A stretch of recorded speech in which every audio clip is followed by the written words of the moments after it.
Hello guys, welcome to the learning lounge. આપણી જે ગ્રામરની series ચાલુ છે એમાં આજ આપણે એક નવો ટૉપિક કરવાના છીએ જેનું નામ છે કંજક્શન્સ એટલે કે સંયોજકો.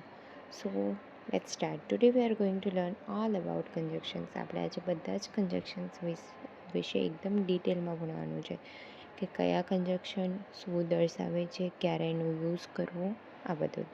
સૌથી પહેલાં કંજક્શન એટલે શું?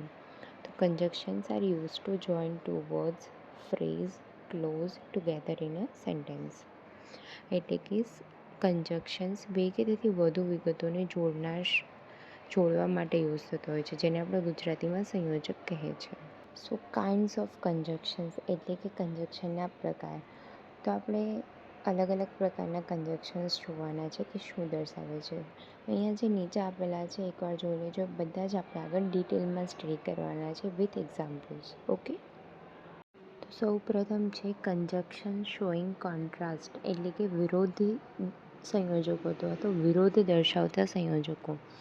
તેના વર્ડ કયા કયા કંજક્શન કોન્ટ્રાસ્ટ બતાવે તો but, yet, still, nevertheless, though, although, even if, as, however, in spite of, despite of, all, with all.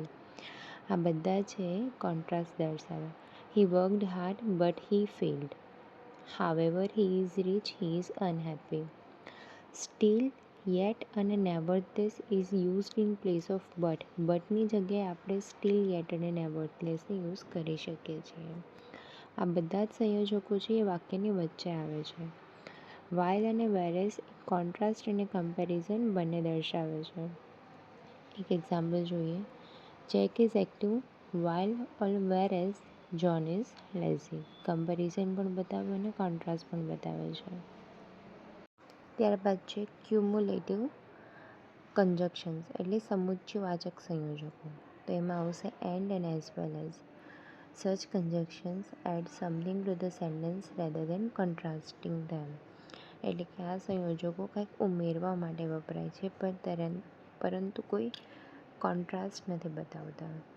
She is young and beautiful. Add to beautiful. He is getting worse and worse. ખરાબ થતો જાય છે દિવસે ને દિવસે. He as well as his brother is strong. અહીંયા જો as well as પણ ઉમેરવા માટે વપરાય છે, બટ એ વાક્યના ક્રિયાપદમાં કોઈ ફેરફાર નહીં થાય. બે લોકોની વાત છે બટ ક્રિયાપદ એક વચન છે. ઇઝ, આર નથી યુઝ થયું એટલે એટલું ધ્યાન રાખવાનું. જ્યારે એઝ વેલ એઝ હોય ત્યારે ક્રિયાપદ સિંગ્યુલર આવશે. So now moving to the next step. Conjunction showing conditions કે એવા સંયોજકો જે શરત દર્શાવતા હોય. તો એમાં આવશે if, unless, in case, suppose, provided that, providing that. આ બધા શરત દર્શાવે છે. As the name requires, conjunctions of condition are used to express event that need a special condition to happen. એટલે કે સ્પેશિયલ કન્ડિશન બતાવવા માટે યુઝ થતા હોય છે. એક્ઝામ્પલ જોઈએ. If Riya comes I will stay for dinner.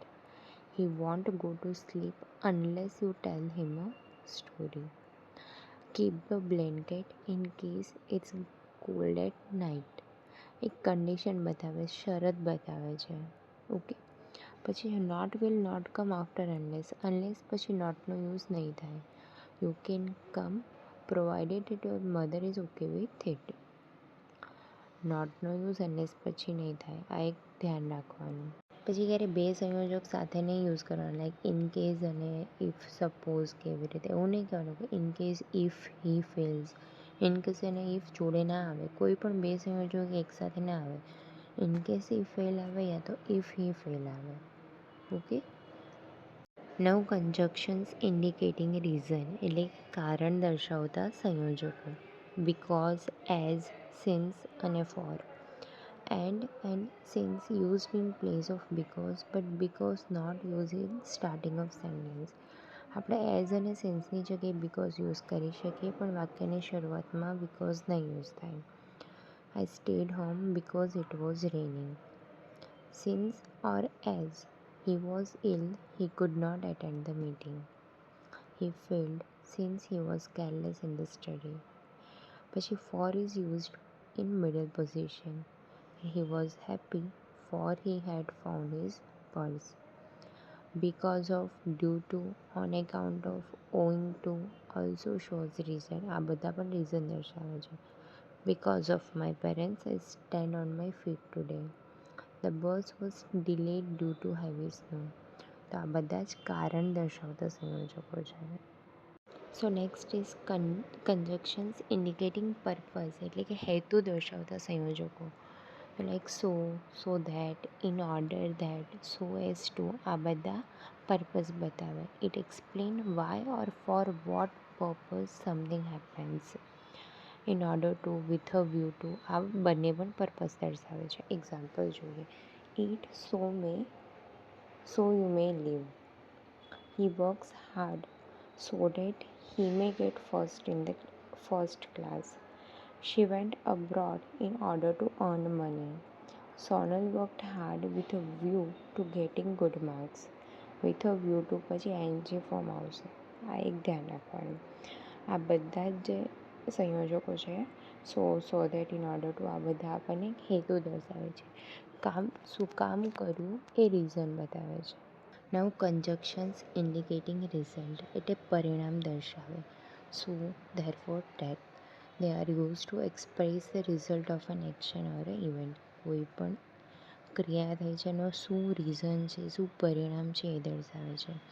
આ સંયોજકો ઓલવેઝ વાક્યની વચ્ચે આવતા હોય છે. It was so dark that we could not see anything. We had no money. So therefore that કંઈ બી આવે, we could not buy it. Okay, so અને therefore એકબીજાની જગ્યાએ યુઝ થઈ શકે છે. So let's start. Next is conjunction showing option, means વિકલ્પ દર્શાવતા સંયોજકો. ઓર, એલ્સ, અધરવાઇઝ, ઇધર ઓર, નીધર નોર, આ બધા જ વિકલ્પ દર્શાવે છે. ઓર, એલ્સ અને અધરવાઇઝ છે વાક્યની વચ્ચે જ આવે છે, જે એકબીજાની જગ્યાએ વાપરી શકાય છે. પરંતુ જો બે પદને જોડવા માટેનું કામ હોય ને તો માત્ર ઓર જ આવશે. Like Jack or John is responsible. Run away or else otherwise you will be arrested. અહીંયા ત્રણેય યુઝ કરી શકાય, પણ બે વસ્તુને જોડવાનું હોય તો ઓર જ આવશે. ઇધર you or I M mistaken. કાં તો તમારી અથવા મારી ભૂલ છે. He knows neither Gujarati nor Hindi. અને ગુજરાતી કે અંગ્રેજી એકથી આવડતી નથી. તો ઓર, એલ્સ અને અધરવાઇઝ એ વાક્યની વચ્ચે જ આવશે. Next is conjunctions indicating time એટલે સમય દર્શાવતા સંયોજકો. When, while, as, till, until, as soon as, before, after, since, આ બધા ટાઈમ દર્શાવે છે. When is generally used when one actions follow another. જ્યારે એક એક્શન બીજી એક્શનને તરત જ ફોલો કરતી હોય, એટલે એક ક્રિયા પછી બીજી ક્રિયા બનતી હોય ત્યારે મોટે ભાગે વેન આવે છે. While is used in the sense of during. While મોટે ભાગે દરમિયાન એવા અર્થમાં વપરાય છે. As is generally use for two parallel action and also when one action occurs before completing the other. એટલે કે બે ક્રિયાઓ સાથે બનતી હોય અને જ્યારે એક ક્રિયા પૂરી થાય એ પહેલાં બીજી ક્રિયા બનતી હોય એવું દર્શાવવા માટે એઝ વપરાય. Till, until use in the sense of time. એ બંને સમયના અર્થમાં વપરાય છે કે ત્યાં સુધી. અનટીલ હંમેશા નકાર વાક્યમાં જ વપરાય છે અને વાક્યની શરૂઆતમાં જ વપરાય છે. સો એક્ઝામ્પલ્સ જોઈએ. When the police came the thieves had run away. When the police came after the thieves had run અવે.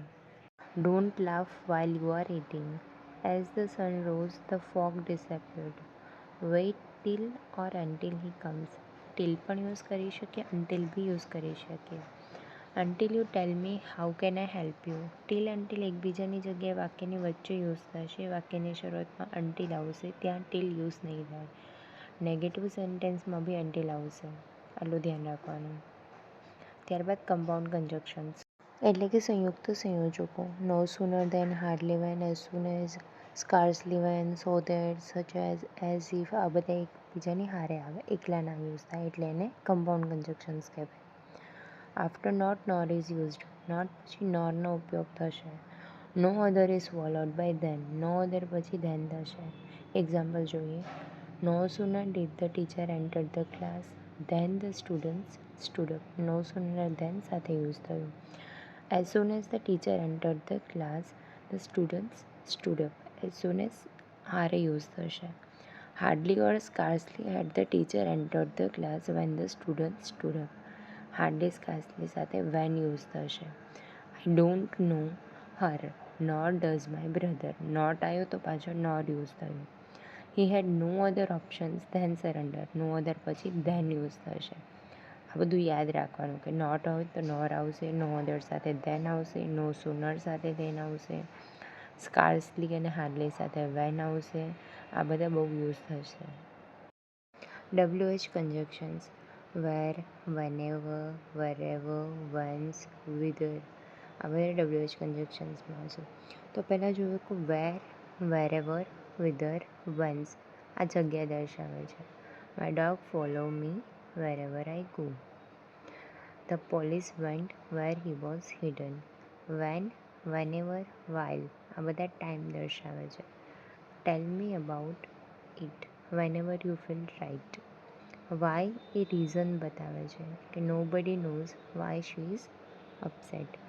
અહીંયા વેન્સ છે એનો અર્થ થાય મૂળ સ્થળ એટલે પ્રોપર જગ્યા. તેના અર્થ ફ્રોમ, તેના પછી ફ્રોમનો ઉપયોગ ન થાય.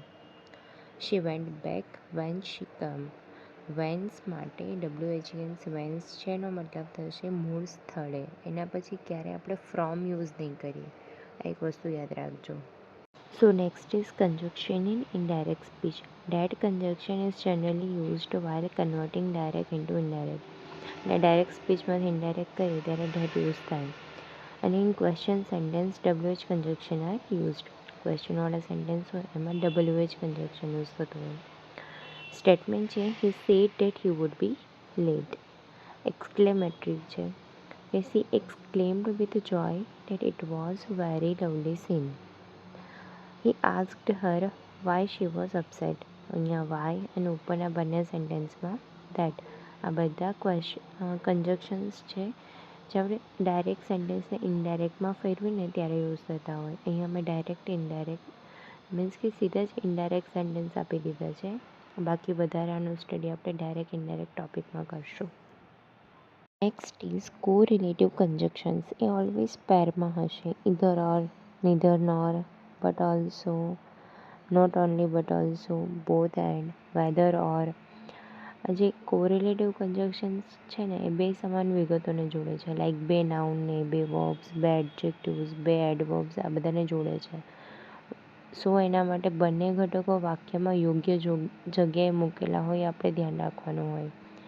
He is not only thief but also murderer. He either lies or hides something. I don't care whether he comes or not. He હારે હિમ કેવી રીતે નહીં આવે. જો સબ્જેક્ટ હોય તો સબ્જેક્ટ, ઓબ્જેક્ટિવ હોય તો ઓબ્જેક્ટિવ.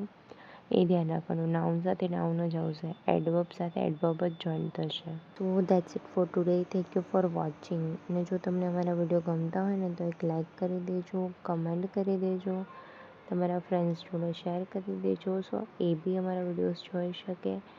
એન્ડ આવા જ નવા નવા ટૉપિકમાં અમારા સાથે જોડાઈ રહેવા માટે ચેનલને સબસ્ક્રાઈબ કરી દેજો. એન્ડ તમને કોઈ પણ ડાઉટ હોય કન્ટેન્ટ રિલેટેડ કે હવે નેક્સ્ટ શું આવશે યા તો કોઈ બી ના સમજાણું હોય તે કમેન્ટ કરી દેજો. અમે લોકો આન્સર આપી દઈશું. Thank you.